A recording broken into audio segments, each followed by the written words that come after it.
Hello, my name is Vickie Wacek. I am the Executive Director with BNI Vermont, and I'd like to thank you for joining us for this month's networking tip called Say Something.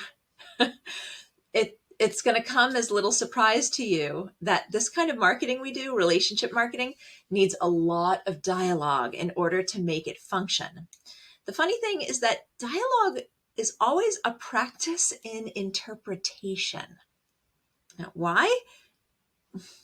Because we humans have complex emotions and ideas, which we then convert into words. And this means that we are constantly going through two layers of interpretation when we speak with somebody.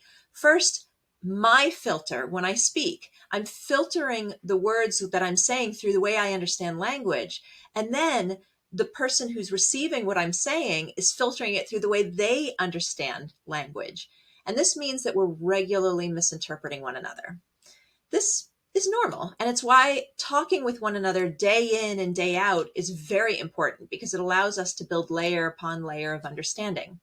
Now, from time to time, a relationship can go awry and two referral partners are now upset at one another. There's usually an assumption of malintent. There's commonly a high stress situation involved, like an exchange of goods or services.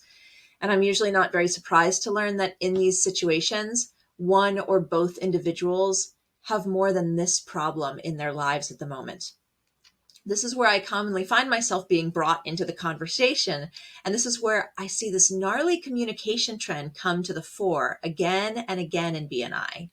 The inability to speak up.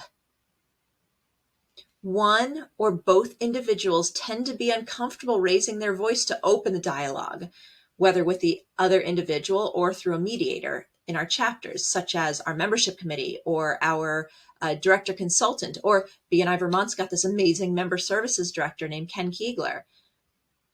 Now, upon reflection, I think I've pieced together where this habit of ours originates from. It's our childhood. Many of us were repeatedly instructed not to stare, not to tattletale, and not to say anything mean.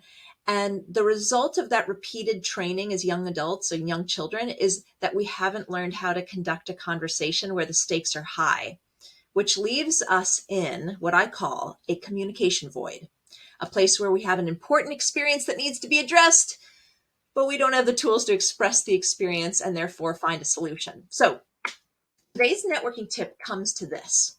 1, miscommunications and misunderstandings happen. They're normal because there's two layers of interpretation. Number 2, you're not alone when miscommunication occurs. You don't have to be alone. You don't have to stick it all inside. In fact, that usually makes it much worse. Number 3, you are not expected to be a communications expert. You are part of a referral relationship marketing organization. That's why you have people like us. And number 4, when a relationship goes awry, say something. Speak up. The cure to a relationship gone astray is to stay open, is to be curious, and to get support like your director consultant, your membership committee, our member services director. All relationships can be healed, every single one of them, as long as the lines of communication are kept open on both sides. So, thank you for joining me this month for our networking tip. I hope it greatly helps you as you build your relationships and make money with those relationships. Happy networking.